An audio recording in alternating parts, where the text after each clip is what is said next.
Olá, seja muito bem-vindo, muito bem-vinda a mais uma aula da ciência que estuda a matéria, bem como suas transformações. Pessoal, dessa vez eu decidi assim embolar alguns conteúdos das aulas iniciais, conteúdos básicos, para que nós, à medida que as aulas vão evoluindo, também os conceitos vão evoluindo e vocês vão entendendo melhor. Então, as aulas iniciais vão ser aqueles conteúdos que mais caem no Enem? Não necessariamente. Mas, para você entender aqueles conteúdos que mais caem no Enem, vocês têm que saber o básico da química, como, por exemplo, o que é um átomo, qual é a estrutura de um átomo. Então, se você não entender esses conceitos basilares, infelizmente não tem como a gente avançar. Então, pensando nisso, que eu propus, então, as aulas iniciais, nós vermos esses conteúdos. Então, vamos lá na tela pensar comigo um pouquinho aqui a respeito da temática. Vocês vão ver agora algumas imagens referentes ao nosso cotidiano mesmo. E aí eu gostaria que você rapidamente me dissesse, me respondesse aí, de onde você está assistindo. Se o que você vai ver é matéria ou não. Então, baseado no que é matéria. O que é matéria? Tudo aquilo que possui massa e ocupa um volume, ocupa um lugar, no espaço. Então, tem peso e tem espaço. Então, baseado nisso, me responde aí. A vela, será que é matéria ou não? A vela feita de parafina, é? Então, para quem disse que é, parabéns, acertou. Próximo. A chuva, ela é considerada matéria, essas gotículas d'água?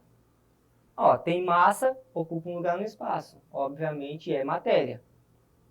Próximo. O fenômeno que a gente conhece como arco-íris. Será que o arco-íris é matéria?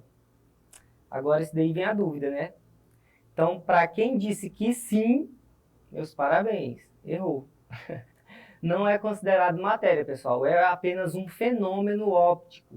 Agora, se a gente estiver falando de luz, aí tem alguns teóricos que dizem que a luz ela é um fenômeno dual, né? Ela se propaga em ondas, mas também se comporta aí como partículas, os quantum. Mas o arco-íris em si não é matéria. Próximo, essa fumaça aí que sai no escape de carros, será que é considerado matéria? A fumaça? Sim, você pode quantificar ela em peso, em massa, então é considerado matéria. E os vapores que saem de uma lareira? Da mesma forma, se você disse que os que saem do carro é matéria, então da lareira, desculpa, também é matéria.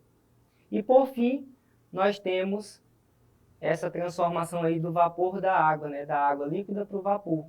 Então nós também podemos considerar como matéria sim. Então, baseado nisso, nós vamos estudar hoje acerca da atomística, da parte especificamente dos modelos atômicos, que é o básico da química. Quem foi que começou a construir, elucidar esses modelos, qual foi a evolução, até chegar no modelo que atualmente nós conhecemos. Então vamos lá. Atualmente não há dúvida sobre a composição da matéria. Mais ou menos aí em 400 anos antes de Cristo, dois filósofos chamados Demócrito e Leucipo, eles formularam a primeira definição de átomos como esferas indivisíveis, explicando que a matéria era composta por essas partículas, tá? Posteriormente a essa teoria, alguns cientistas deram continuidade ao estudo da atomística, que é o caso de quatro principais que nós vamos ver hoje.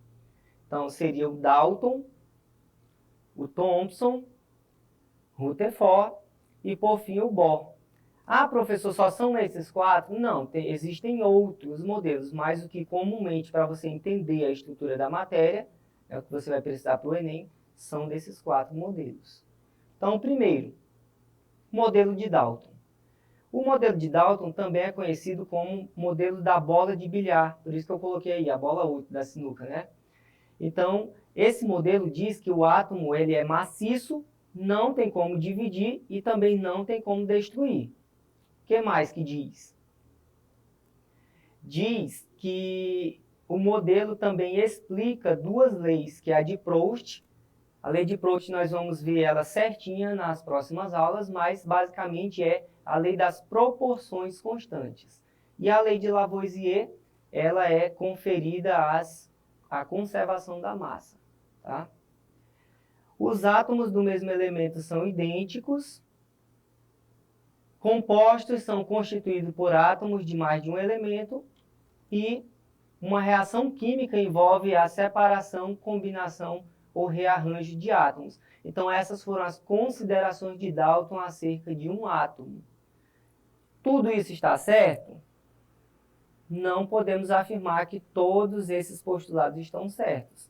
Mas no exercício, eu gostaria que você se atentasse, vai ter uma questão que vai falar exatamente sobre esses postulados. Então, baseado nos 3 outros modelos que eu vou já apresentar, você vai tirar a conclusão se esses 5 postulados aí, eles são corretos. Então, vamos avançar para o próximo modelo.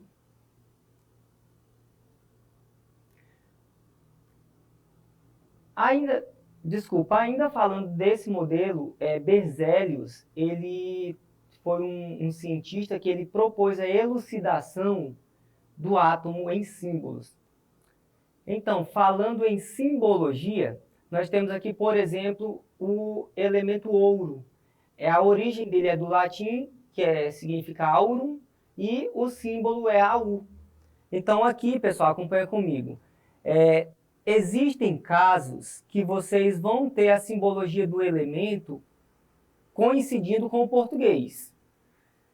Cloro, símbolo de cloro é Cl, beleza, bateu com o português. Mas existem casos como esse daqui da tabela que vocês estão observando, que não bate.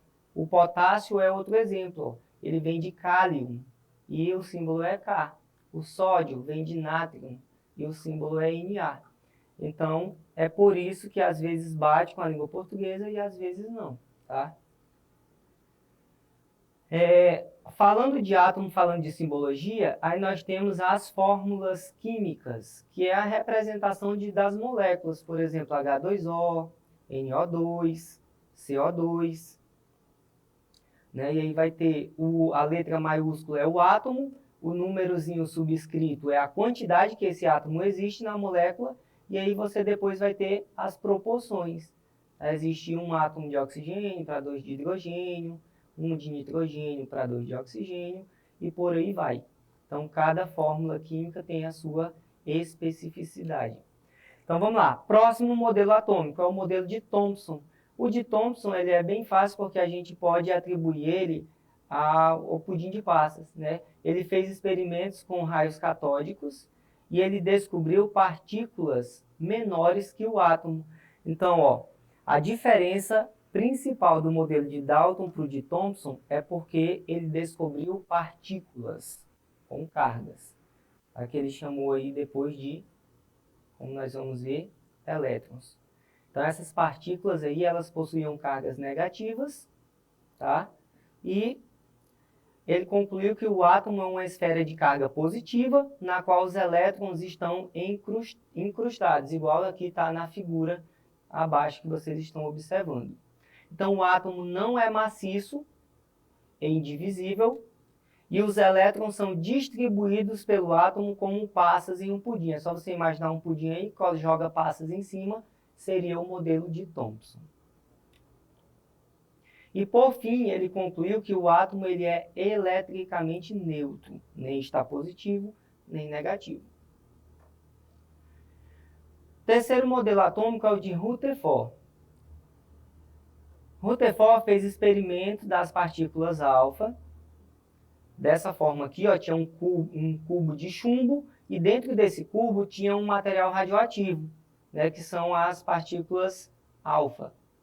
Ele bombardeou essas partículas, ele bombardeou uma lâmina de ouro, que está lá no centro desse círculo que vocês observam.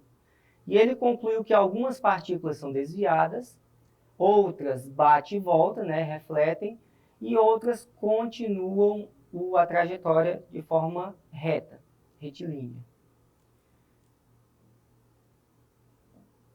Então, as partículas alfas, algumas foram desviadas, alguns feixes aí elas atravessaram em linha reta, como eu disse, e o elemento que ele utilizou como emissor foi o polônio. Aqui tem um esquema que tem uma animação que acontece exatamente o que estava na figura anterior. O modelo atômico de Rutherford, ele geralmente é representado pela imagem que vocês observam aí, ó. Um núcleo e ao redor desse núcleo cargas negativas girando. Tá? Os postulados de Rutherford. O primeiro é que o átomo é constituído por um núcleo muito pequeno, que concentra toda a carga positiva, que são os prótons. Os elétrons ficam em torno do núcleo, da eletrosfera. E a maior parte do átomo tem espaço vazio. Então, alguns anos depois dessa descoberta aí de Rutherford, então a principal diferença aí de Rutherford para de Thomson foi que o átomo agora era constituído de um núcleo e ao redor desse núcleo existiam partículas negativas, certo? Então essa foi a diferença. Recapitulando, Dalton não existiam cargas, Thomson apareceram cargas negativas e Rutherford, a diferença foi que ele provou que existe núcleo e a eletrosfera ao redor desse núcleo. Alguns anos depois, teve um cientista chamado James Chadwick. Ele provou por meio de experimentos que existem partículas muito próximas com relação à massa aos prótons. E essas partículas elas não tinham carga elétrica. Elas localizavam-se no núcleo de um átomo. Mais tarde, então, foi chamado de essas partículas que não tinham carga de nêutron.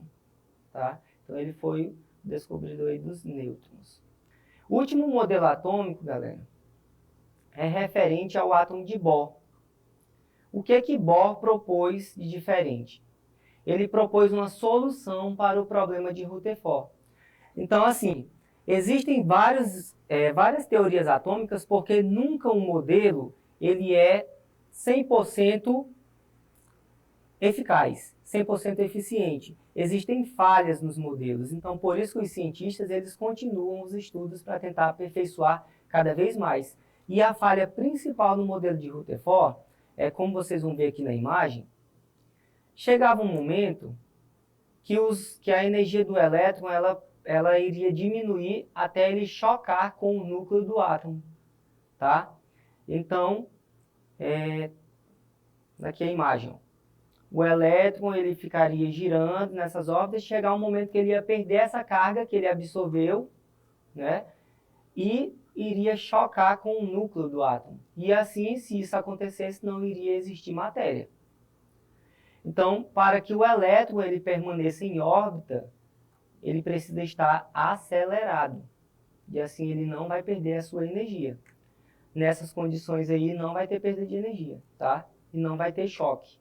Então, o que Bohr propôs? Ele propôs que o átomo também tinha um núcleo positivo, existiam as partículas sem cargas, ao redor do núcleo existiam 7 órbitas estacionárias, onde os elétrons estariam a todo instante pulando de uma camada para outra, adquirindo energia e com isso não iria ser atraído pelo núcleo.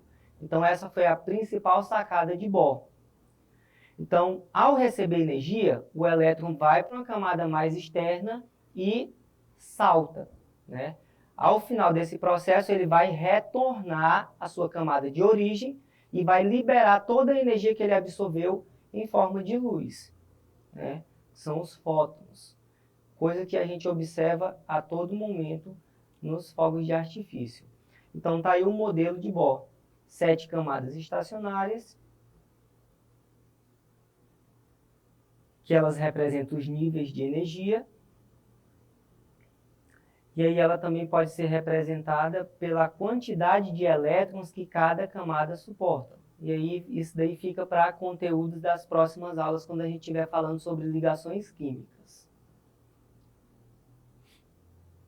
Então aí a ilustração dos fogos de artifício para mostrar para vocês que os fogos de artifício nada mais é do que uma dança dos elétrons em torno dessas camadas. Então existe um teste chamado de teste de chama. Você joga as substâncias mais variadas possível na chama mesmo, no fogo, e aí o fogo ele vai variar essa coloração, porque cada elemento ele vai emitir um comprimento de onda. Cada elemento, uns vão ficar laranjado, outros vermelho, outros verde, outros azuis. Então, vai depender aí do nível de energia que ele está liberando e do comprimento de onda, principalmente, que é a luz visível que nós observamos. Então, ó, por exemplo, os sais de cálcio, ele tem essa coloração laranja, o de sódio amarela. Quando cai sal de cozinha na chama lá do fogão, ele fica amarelado, né, a chama. Sais de cobre azul, sais de estrôncio vermelho, sais de bário verde e o estrôncio também pode ter uma variável juntamente com o cobre, com aquela outra coloração. Então, resumão da aula de hoje. Então, tem uma tabela onde existem os 4 modelos atômicos e as partículas, as especificidades do lado. Qual o modelo que contém partículas subatômicas? Dalton tem isso? Não. Então, só tem o de Thomson, tem o de Rutherford e tem o de Bohr. Esse X aqui apareceu de gaiato, né? É indivisível? O de Dalton diz que sim. Os demais? Não. Então, por isso não tem X. A energia do elétron é quantizada apenas no de Bohr, né? Que é para não perder a energia e não se chocar com o núcleo, como eu expliquei. Composto por núcleo e eletrosfera, somente o de Rutherford e de Bohr. Considera a natureza elétrica da matéria, o de Thomson, o de Rutherford e o de Bohr. O de átomo não tinha carga, por isso que não considera. E contém prótons e nêutrons, o de Rutherford sim, o de Bohr sim, tá? Então esse foi o resumão. Agora nós vamos partir para resolução de itens. Então, galera, como eu disse para vocês, dificilmente cai uma questão que fale especificamente daquele modelo atômico, mas às vezes sim, como são as 2 questões que eu já apresentado do Enem, de edições anteriores. Mas, apesar de não cair especificamente aquilo, você precisa conhecer esse conteúdo para desenrolar as outras habilidades. Então vamos lá comigo na tela. Enem 2019, um teste de laboratório permite identificar alguns cátions metálicos ao introduzir uma pequena quantidade de material de interesse em uma chama de bico de Bunsen. Em seguida, observar a cor da luz emitida, que é aquele teste de chamas que eu estava falando agora há pouco. A cor observada é proveniente da emissão da radiação eletromagnética ao ocorrer o quê? Alternativa A. Mudança da fase sólida para a fase líquida do elemento metálico. B. Combustão dos cátions metálicos provocada pelas moléculas de oxigênio da atmosfera. C. Diminuição da energia cinética dos elétrons em uma mesma órbita na eletrosfera. Gente, se acontecer isso na C, faz o quê? O elétron se choca com o núcleo. Isso não ocorre, tá? D. Transição eletrônica de um nível mais externo para outro mais interno na eletrosfera atômica. Então, é exatamente nesse sentido aí que a gente introduz aquela dança dos elétrons que eu falei. Quando ele salta para um nível mais externo, adquire energia. Quando ele retorna ao nível mais interno, ele tem que se livrar dessa energia. Se livra como? Emitindo comprimento de onda, que é a luz visível que nós observamos, né? Então, nosso gabarito é AD, não resta dúvidas. Vamos lá, mais uma. Enem 2019. Em 1808, Dalton publicou seu famoso livro intitulado Um Novo Sistema de Filosofia Química. Aí tem a sua escrita em inglês, né, original, no qual continha os 5 postulados que serviam como alicerce da primeira teoria atômica da matéria, fundamentada no método científico. Esses postulados são, aí vai ter os 5 postulados, ó. A matéria é constituída de átomos indivisíveis, todos os átomos de um dado elemento químico são idênticos em massa e em todas as outras propriedades. 3. Diferentes elementos químicos têm diferentes tipos de átomos. Em particular, seus átomos têm diferentes massas. 4. Os átomos são indestrutíveis e nas reações químicas mantêm suas identidades. E por fim, átomos de elementos combinam com átomos de outros elementos, em proporções de números inteiros pequenos para formar compostos. Então, são os 5 postulados que eu apresentei para vocês na aula de hoje. E o que a questão pede? Após o modelo de Dalton, outros modelos baseados em outros dados experimentais evidenciaram, entre outras coisas, a natureza elétrica da matéria, a composição e organização do átomo e a quantização da energia do modelo atômico. Então, com base, galera, no modelo atual, que descreve o átomo, qual desses 5 postulados aí ainda é considerado corretos?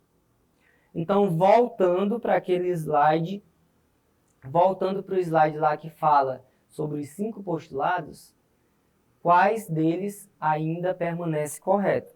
Então, vamos lá relembrar os 5.